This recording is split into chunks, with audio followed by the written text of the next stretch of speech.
हम लोग इस वीडियो में वर्ग 9 यानी कि 9th का मैथ का पार्ट 3 देखेंगे। पार्ट का नाम है संख्या पद्धति यानी कि संख्या पद्धति का पार्ट 3 देखेंगे। तो आइए देखते हैं सवाल पहला। नीचे दिए गए कथन सत्य है या असत्य, कारण दे दीजिए। मतलब आपको कुछ कथन दिया गया है, वो सही है या गलत, आपको चुनाव करना है। सही है तो क्यों सही है, गलत है तो क्यों गलत है। प्रश्नावली है 1.2। देखिए पहला क्या कहता है, प्रत्येक अपरिमेय संख्या एक वास्तविक संख्या होती है। प्रत्येक अपरिमेय मतलब दुनिया में जितना भी अपरिमेय है वो वास्तविक होता है। बात ये सत्य कहता है, क्योंकि देखिए जो वास्तविक संख्या है दो प्रकार के हैं, अपरिमेय और एक परिमेय। तो जो वास्तविक संख्या है किससे बना, अपरिमेय से बना। ये सभी अपरिमेय वास्तविक में है, यानी कि सभी अपरिमेय को हम वास्तविक कह सकते हैं। और परिमेय से भी बना होता है, परिमेय से भी बनता है वास्तविक। इसका मतलब कि सभी परिमेय भी वास्तविक है। देखिए आंसर क्या हुआ, सत्य, क्योंकि सभी अपरिमेय संख्याएं वास्तविक संख्याओं के समूह में आते हैं। वास्तविक संख्या का समूह क्या होता है, ये दोनों है ना, ये किसका समूह है, वास्तविक संख्या का। यानी कि ये वास्तविक संख्या है, ये भी वास्तविक संख्या है। मतलब अपरिमेय से बना है वास्तविक, परिमेय से बना है वास्तविक। इसका मतलब कि ये सभी सदस्य उसमें है, ये भी सभी सदस्य उसमें है। तो ये सभी अपरिमेय को वास्तविक और सभी परिमेय को भी वास्तविक कह सकते हैं। लेकिन उल्टा आप कहेंगे कि सभी वास्तविक अपरिमेय होता है तो गलत है। सभी वास्तविक अपरिमेय होता है तो गलत है, क्योंकि वास्तविक में परिमेय भी आ जाता है। तो क्या परिमेय अपरिमेय में आएगा, नहीं, यानी कि सभी वास्तविक अपरिमेय नहीं है। अन्य क्वेश्चन देखिए, आप यदि कहते हैं कि सभी वास्तविक परिमेय होता है तो भी गलत है, क्योंकि वास्तविक के पास अपरिमेय भी है। तो क्या अपरिमेय इसमें आएगा, नहीं, यानी कि सभी वास्तविक परिमेय नहीं है, या सभी वास्तविक अपरिमेय भी नहीं है। लेकिन अपरिमेय को वास्तविक कह सकते हैं, परिमेय को वास्तविक कह सकते हैं। नेक्स्ट क्वेश्चन देखिए, संख्या रेखा का प्रत्येक बिंदु, संख्या रेखा पर संख्याएं दर्शाई होती है, उसका क्या है, प्रत्येक बिंदु वर्गमूल m के रूप का होता है, जहां एक प्राकृतिक संख्या है। किसका बात कर रहा है, संख्या रेखा का। मतलब संख्या रेखा पर केवल प्राकृतिक संख्या होती है, नहीं अन्य संख्या भी होती है ना। तो ये कथन असत्य हुआ। संख्या रेखा का प्रत्येक बिंदु मतलब वर्गमूल m के रूप का नहीं होगा। क्यों नहीं होगा, क्योंकि संख्या रेखा पर अन्य प्रकार की भी संख्याएं हैं। संख्या रेखा पर सभी प्रकार की संख्याएं मौजूद होती है। अगला, प्रत्येक वास्तविक संख्या अपरिमेय होती है, असत्य, क्योंकि परिमेय और परिमेय वास्तविक संख्या है लेकिन अपरिमेय नहीं है। कहने का मतलब उसका है, प्रश्न कहता है कि दुनिया में जितना भी वास्तविक है, जितने भी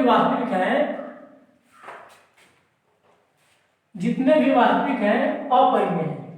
तो गलत कर रहा है, क्योंकि वास्तविक के पास परिमेय भी होता है, वास्तविक के पास परिमेय संख्या भी है। तो क्या परिमेय संख्या अपरिमेय कहला सकता है, नहीं, यानी कि जाहिर है कि सभी वास्तविक संख्या अपरिमेय नहीं है, या सभी वास्तविक संख्या परिमेय भी नहीं है। चलिए अब देखते हैं नेक्स्ट क्वेश्चन। अब प्रश्न संख्या 2 देखेंगे, क्या सभी धनात्मक पूर्णांकों के वर्गमूल अपरिमेय होते हैं। उसका कहना है कि दुनिया में जितना भी पॉजिटिव इंटीजर्स हैं, धनात्मक पूर्णांक है, क्या उसका वर्गमूल निकालेंगे तो अपरिमेय होता है। यदि नहीं होता है, मतलब सभी के नहीं होता है, तो ऐसे उदाहरण, वर्गमूल का उदाहरण दीजिए जो परिमेय संख्या है।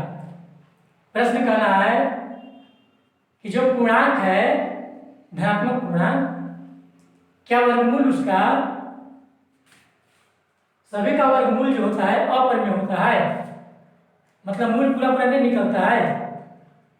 और यदि नहीं तो ऐसा उदाहरण देना है जिसका वर्गमूल निकल जाता। तो देखिए उत्तर नहीं, मतलब बनेगा कि सभी धनात्मक पूर्णांकों का वर्गमूल अपरिमेय नहीं होता है।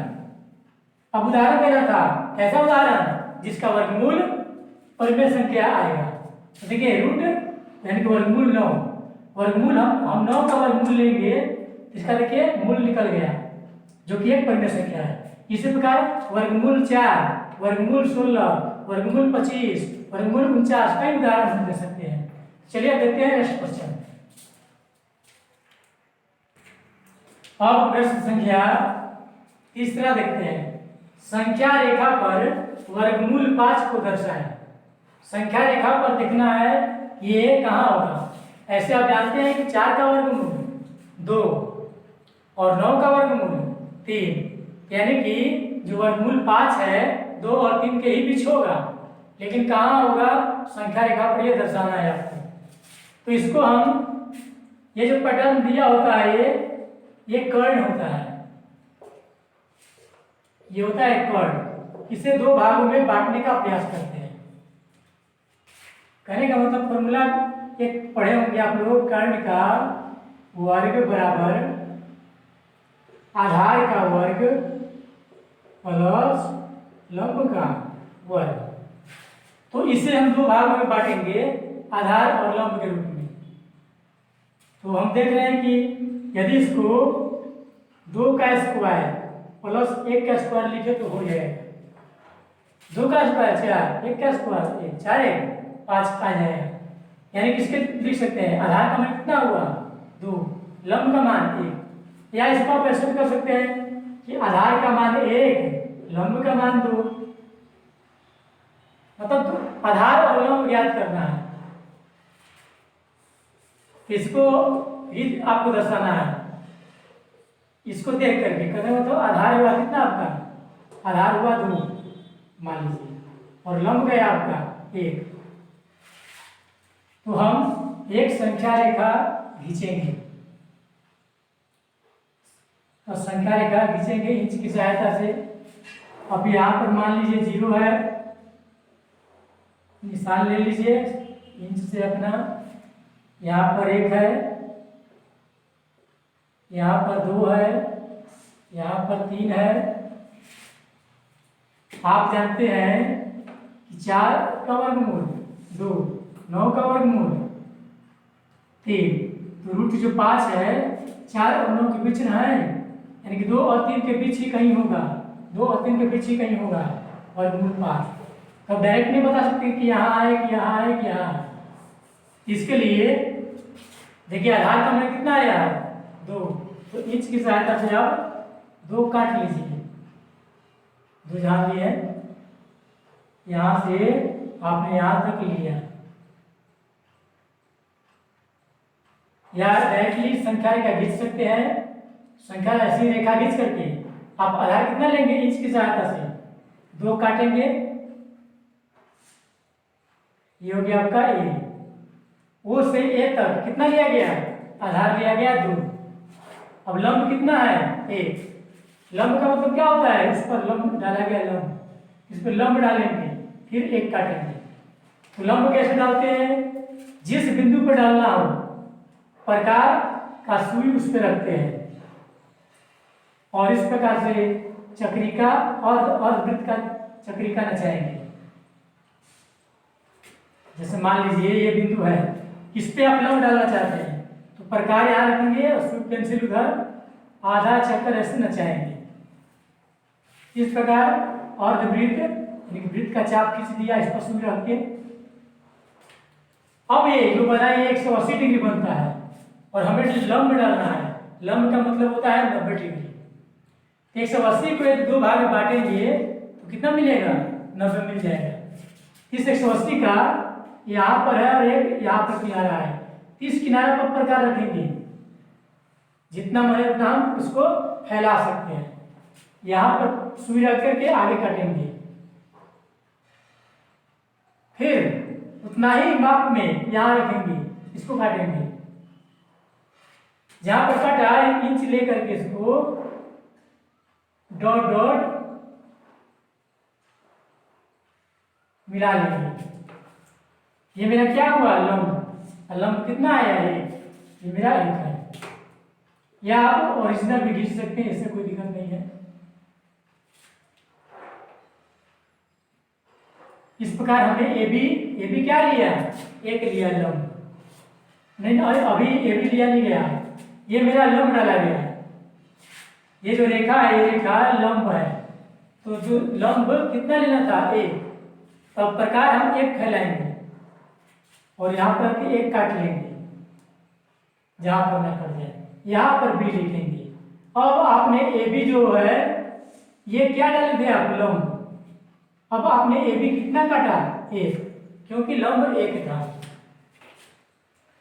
तो कट कहाँ होता है, यहाँ इंच लेकर के ऐसे मिला लेंगे। ये मेरा क्या है, डॉट डॉट, ये आपका कर्ण है। तो कहने का मतलब आधार लिए है आप √2, मतलब 2 लिए है, 2। लंब कितना लिए है, 1। जब आधार का स्क्वायर लंब का स्क्वायर करते हैं तो कितना निकलता है, फॉर्मूला होता है ना, कर्ण बराबर कर्ण निकालने का फॉर्मूला। आधार का मान आप कितना लिए हैं, यहाँ पर 2 लिए हैं, स्क्वायर का स्क्वायर। लंब कितना लिए हैं आप, 1, तो कितना गया ये 5। ये स्क्वायर उधर जाएगा तब आपका कर्ण। यानी कि इस प्रकार ये कर्ण कितना मिला, √5। यानी कि यहाँ से यहाँ तक लंबाई कितना है, √5 है। तो अब आप सुई इस पर रखिए और पेंसिल वहां रखिए, ऐसे रख करके संख्या रेखा पर गिराएंगे, जहां न गिर जाए, यहाँ कहीं भी गिरे।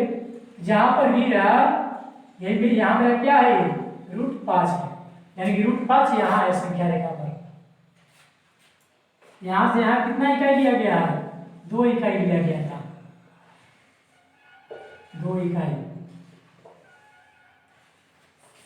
अब रचना के चरण हम लिख देते हैं, कैसे कैसे किया रचना के चरण। ओ ए कितना लिया, ओ ए बराबर 2 इकाई लिया।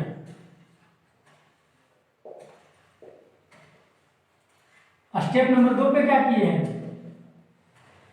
हमने ए बी लंब, ए बी जो है लंब डाला किस पे, ओ ए पे। ओ ए पे लंब डाला है किसको, ए बी को। और ए बी कितना काटा गया है, 1 इकाई काटा गया है। अब ओ बी को मिलाया,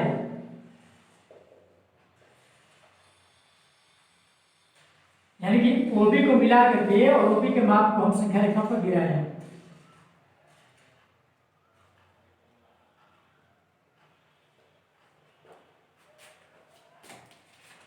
ओबी को मिलाया और बिंदु सी प्राप्त किया। यानी कि सबसे पहले हमने 2 लिया, इस पे लंब डाल करके 1 काटा, अब मेरा एक कर्ण मिल गया।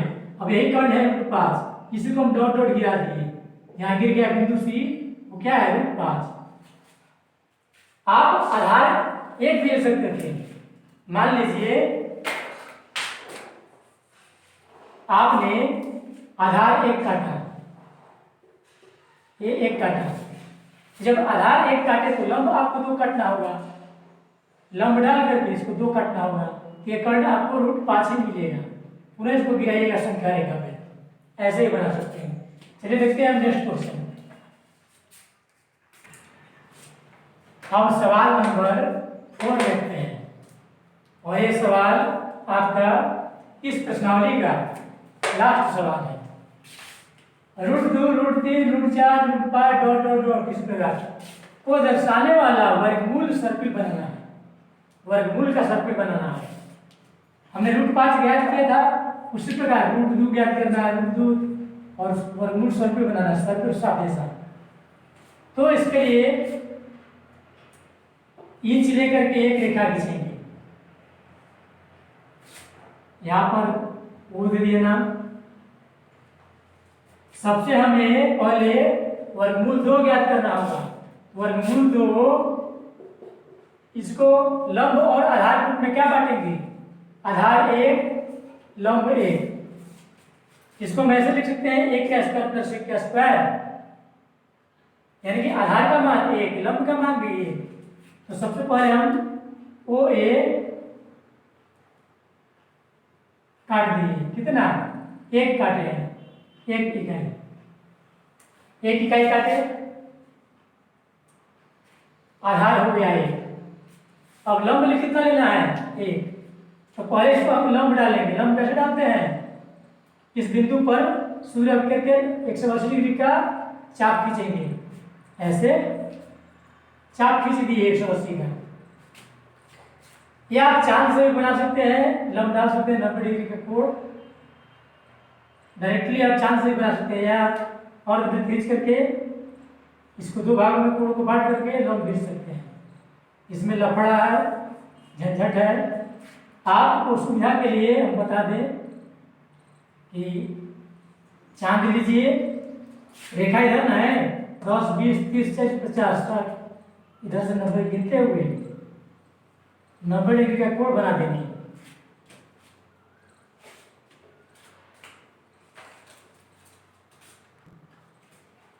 हमने लंब डाला, तो लंब कितना काटना है 1। हम एक प्रकार लेकर के एक फैलाएंगे और एक इसे काटेंगे।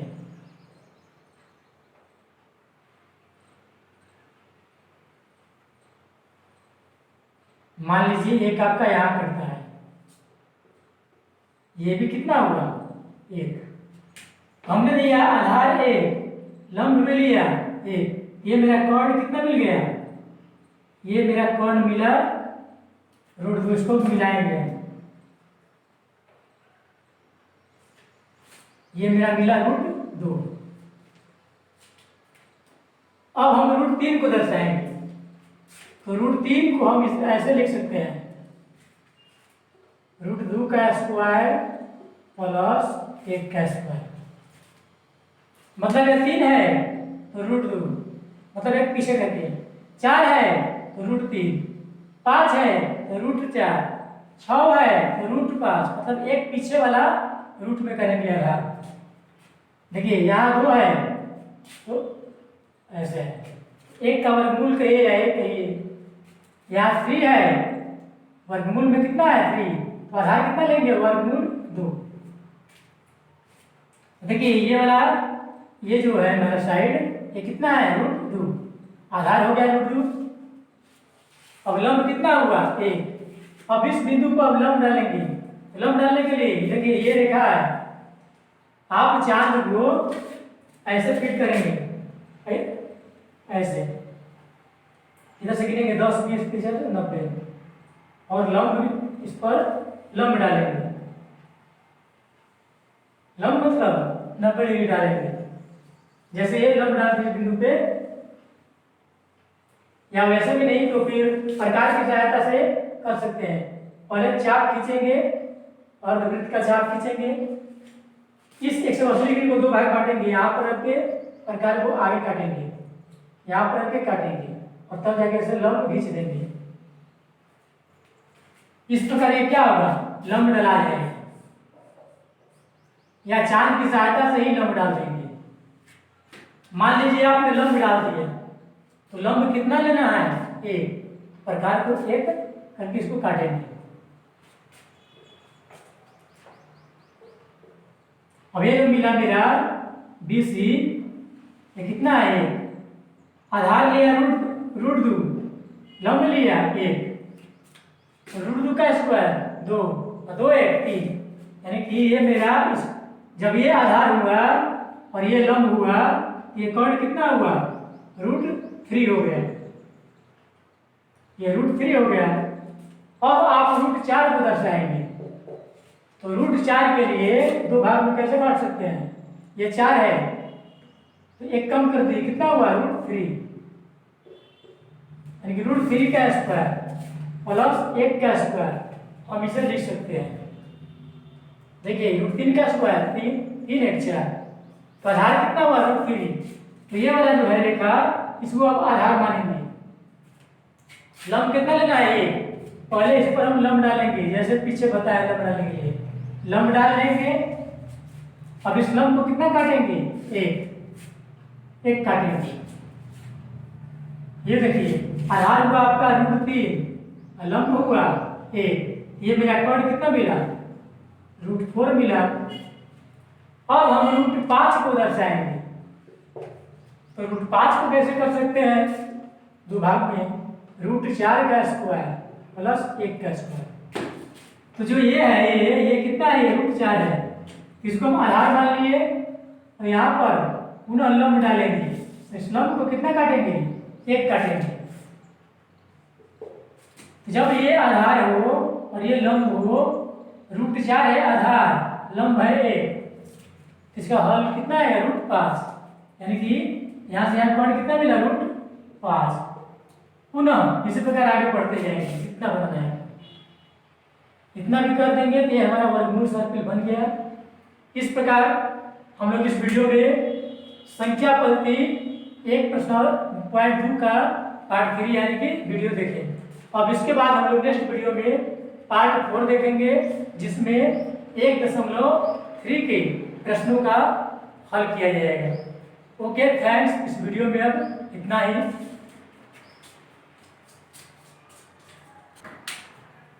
देखिए यहाँ पर एक चीज ध्यान देना है कि जब हम यहाँ लंब डालते हैं तो इस रेखा पर डालना है ना, तो इस पे हम चांद रखेंगे, क्योंकि आधार मेरा ये था। जो रेखा आधार है उस पे चांद रखेंगे। अब मान लीजिए यहाँ पर लंब डालना था तो हमने आधार कितना लिया है? √2 ना, ये रेखा को आधार लिया है, तो यहाँ पर हम चांद फिट करेंगे। यहाँ पर इसके हिसाब से लंब डालेंगे। अब पुनः जब यहाँ पर लंब डालना हो तो आधार आप इसको नहीं माने, आधार क्या माने? √3, तो आधार आपका ये ना है, तो चांद आप यहाँ फिट करेंगे ऐसे और लंब डालेंगे। पुनः जब यहाँ लंब डालना है तो आधार आपका कौन है? ये आपका ये है √4, ये है आधार, आप इस पे चांद फिट करेंगे। मतलब चांद किस पे रखना है? हमेशा आधार पर रखना है। और इस प्रकार लंब डालते हुए लंब फिर कितना काटना होता है? हमेशा 1 काटना होता है।